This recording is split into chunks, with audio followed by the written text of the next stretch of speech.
La doctora María Amparo Casar, por supuesto, en su juicio a estas horas, siempre presente los martes con usted y con nosotros. Hola, doctora, bienvenida, ¿cómo estás? Hola, con todo el gusto del mundo de que sea martes, Pepe, tener la oportunidad de estar aquí contigo. Es un martes y... Carlos, muy buenas tardes. Muy buenas tardes, doctora. Doctora Casar, ¿cómo estás Bien, viendo usted. el tema de los empresarios, de López Obrador? ¿Es fuego fatuo? ¿Es en verdad de fondo? ¿De veras López Obrador considera que los empresarios son unos rapaces? ¿O está hablando para que la gente que habrá de votar por López Obrador vea a los empresarios como los enemigos del pueblo, los explotadores? ¿O qué? Mira, el otro día leía una frase de Winston Churchill, que decía: para muchos el empresario es como un lobo salvaje al que hay que abatir. Otros lo miran como una vaca a la que hay que ordeñar, y pocos lo miran como el caballo que jala la carreta. Yo creo que lo que no necesitamos los mexicanos en este momento es más división en nuestro clima político, salvo tu mejor opinión. Me encanta, no conocía esta anécdota. Es una de frase Churchill, de Churchill. a pesar de ser realmente una lectora ávida de sus biografías, pero esta sí no la conocía. A ver, Pepe, lo que recojo en términos generales son dos visiones de este pleito que tiene todo menos, todas las características menos el ser fatuo entre López Obrador y los empresarios, y precisamente por lo que tú dices, no necesitamos más divisiones que las que ya tenemos hoy en día o que caracterizan el clima político mexicano. Y las dos visiones que veo, que están obviamente tamizadas por las preferencias electorales y por las encuestas y por las apuestas de quién va a ser el próximo presidente. La primera es que el pleito con el sector privado beneficia a Andrés Manuel López Obrador. ¿Por qué? Porque ser rico en México, ¿sí?, está penado, no es algo popular. La riqueza en México está castigada, no importa cómo la obtengas. Sabemos claramente que mucha de la riqueza en México se obtiene, pues, digamos, con formas extralegales o de plano a través del otorgamiento de privilegios, pero hay mucha riqueza bien habida en este país. Pero es un estigma ser rico, no gusta. Entonces, en ese sentido, el pleito con los empresarios se ve como bien para López Obrador. Segundo, se ve también positivamente porque sí se identifica a los empresarios, o a parte del empresariado, como parte de los privilegiados en México, como parte, en lenguaje de López Obrador, de la mafia del poder. Y tercero, porque finalmente no le quita ningún voto a López Obrador de los que están convencidos de lo que está proponiendo López. Esa sería la visión que favorece el pleito y dice bien por López Obrador de pelearse, porque esto consolida su base e incluso le puede dar más. Del otro lado están los que dicen, pues no, el voto duro de Andrés Manuel López Obrador, o el voto que ya se ha sentado en las encuestas, que ronda el 40%, que no tiene, e incluso después del debate y del enfrentamiento verbal, especialmente el de la CIRT, que fue el más duro de los... El de la Cámara de la Industria de la Radio y la Televisión. Que por cierto, hay que recordar que el desplegado de el de Trabajemos por México, el segundo que firma el empresariado mexicano, que son 3 páginas con los logos, sí, no viene el de la CIRT, Hay que... No. Ese no es del Consejo firmado, Coordinador. Es del Consejo y muchas de las... como no, 400 otras cámaras. Por eso, de otras organizaciones que agrupan al Consejo, ¿no? O que están agrupadas en el Consejo.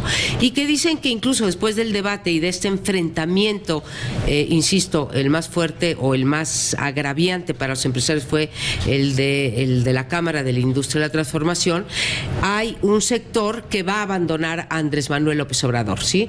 Que se decía en las encuestas que votaría por López Obrador y que ahora se la están pensando ante un discurso más radical. Segundo, que es un error porque los indecisos, que rondan el 20% después de este enfrentamiento, podrían decidirse en contra de López Obrador.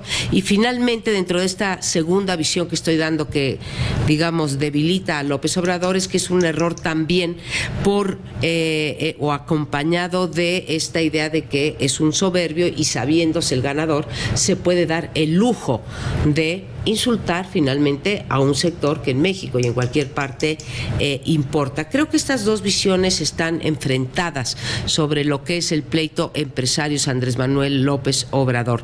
Lo que sí me parece un poco a manera de conclusión es de que la oportunidad que tiene el empresariado de que este mensaje de que en algún sentido es un peligro para México es que baje a la pequeña y mediana empresa y sobre todo que baje a la clase media.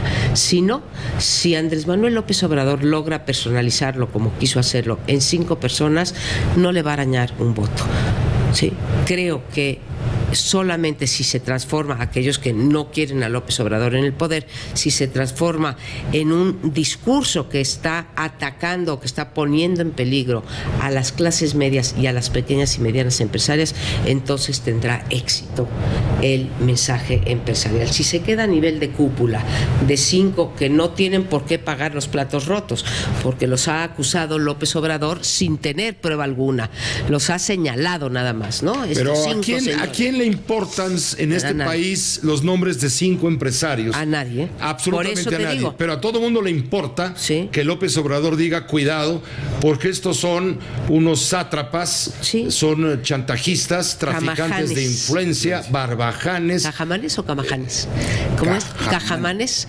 Sí, que son parásitos, son aquellos holgazanes que viven de un organismo. ¿A quién le importan los nombres de tal y de tal? Nadie. De Tricos y de Balleres. Nada, o sea, dijo 5. Claudio X González, lo que le importa a la gente Alejandro es Ramírez. que López Obrador está del lado del pueblo, que está contra los ricos que los explotan. Claro. Y eso es lo que vende. Y es lo que no han entendido los otros candidatos a la presidencia de la República.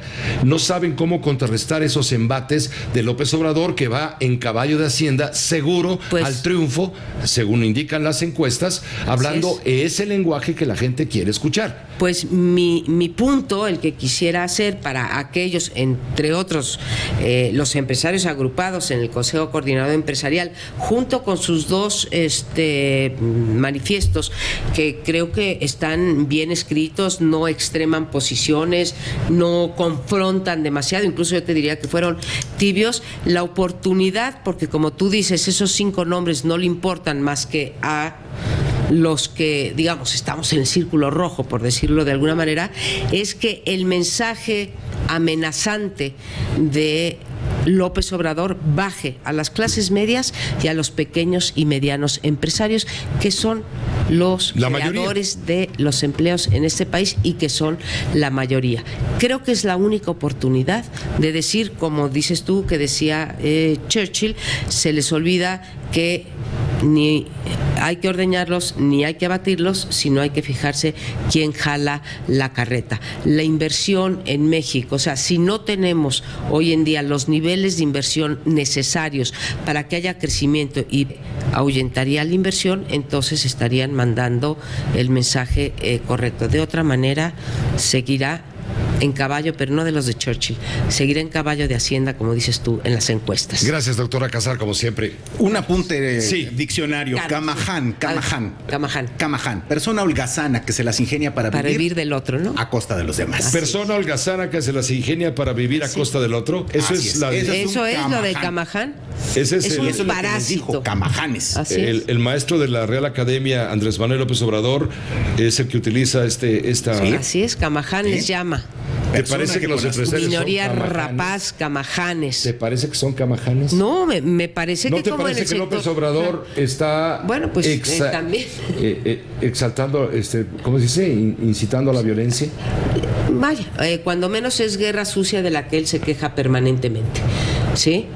Olvidándose, sí, que él también está instalado en la guerra sucia, porque él sí puede, a ver si no se le revierte como lo de Chachalaca, pero él sí puede atacar y puede señalar sin dar indicios de que esto ocurre, porque hasta donde yo sé no señaló un acto de corrupción ni de Alejandro Ramírez, ni de Tricio, el dueño del ALA, ni de Claudio X González. A lo mejor los tienen, yo no lo sé, ¿sí? De Germán Larrea y me falta Alberto Balleres. Y Alberto Balleres los puede señalar, pero que nadie se atreva a señalar a Andrés Manuel López Obrador sin fundamentar, porque entonces te conviertes automáticamente en la mafia del poder. Entonces, pues no se vale acusar de que te hacen guerra sucia cuando él también las estamos en época electoral, adelante. ¿Se vale insultar? Adelante. Muy bien. ¿Es efectivo electoralmente? Vamos a verlo. A ver quién. Te voy a recomendar y le voy a recomendar a nuestra audiencia una colaboración, una columna hoy de Macario Schettino en el periódico El Financiero. El Financiero, perdón, el periódico El Financiero, donde habla de todo esto, habla absolutamente de todo esto, de por qué el PRI ha decidido atacar a Anaya, qué pasa con López Obrador, pero yo me quedo con... Ahora, ayer que me preguntabas de la entrevista de Televisa, si tú te fijas, hubo ataques a Andrés Manuel López Obrador, incluso me parece que usó demasiado tiempo para atacar a Andrés Manuel López Obrador. ¿Te refieres a Mid? Y me refiero a Mid, a José Antonio Mid. Y Anaya no estuvo presente. No reaccionó. No, Anaya no estuvo presente en los ataques de Mid, te diría yo. Sí, lo ignoró. Lo ignoró, está bien, pero vaya, el adversario ya fue López Obrador, ya no fue Anaya, no hubo las acusaciones de lavado de dinero, etcétera, etcétera, ¿sí? Hubo directito a Andrés Manuel López Obrador y no a Anaya. Es la primera vez que habla de corrido, digamos, José Antonio Mid sin atacar a Anaya. Hay un factor interesante que hay que considerar cuando analicemos el impacto, el golpe que tiene, la penetración que tiene Andrés Manuel López Obrador, y se llama redes sociales. Aquí lo menciona el propio Macario Schettino y dice, él lleva trabajando cerca de 10 años una red de seguidores, por no llamarles de otra manera, seguidores a ultranza, algunos les llaman pejezombies, otros les llaman fanáticos, otros simplemente usuarios de las redes, pero vamos, está muy fortalecido, y cualquier frase de Andrés Manuel López Obrador en torno a lo que sea, rebota en las redes sociales como una verdadera tendencia. Sí, viral. Se vuelve viral. Pero porque tiene muy estructurada una red. Los demás aspirantes a la presidencia bastante lerdos. Están no existen. Muy lentos en materia, digamos, de lo que les interesa a ellos, que es exhibir a López Obrador y los negativos de López Obrador. Desde luego, las redes sociales son mucho mejor manejadas y tienen mucho más seguidores los que aprueban de López Obrador y atacan a los otros dos candidatos, sin duda, y hay que reconocer las habilidades del adversario, y creo que ni el sector privado ni los antipejistas han utilizado las redes sociales de manera provechosa para ellos. Nada más un detalle, como se menciona Macario Schettino, López Obrador sigue a la letra la pauta que permitió a Donald Trump ganar la presidencia de Estados Unidos. Pero que no se le olvide una cosa, también le permitió ganar a Obama. Fue al primero que le permitió ganar, no solamente a Trump, también a Obama.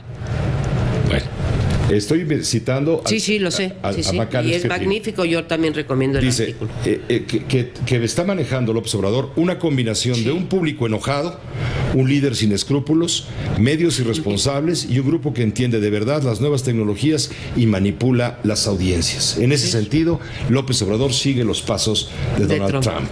Es que las redes sociales tienen estas dos partes, ¿no? Pues ahora las redes sociales van a decidir la elección. Pues sí, pero insisto, no, a mí, bueno, le vamos sabes a preguntar que soy a Leo Zuckerman, antitrumpista, nuestro pero reportero en también le dieron el triunfo, Leo, desde allá te digo, también le dieron el triunfo a las redes sociales a Obama, fue el primero y él era demócrata, o sea que sirve para los dos, para los republicanos, y me está sintiendo desde cabina Leo Zuckerman. Muchas gracias, doctora. A ti, Pepe, Carlos.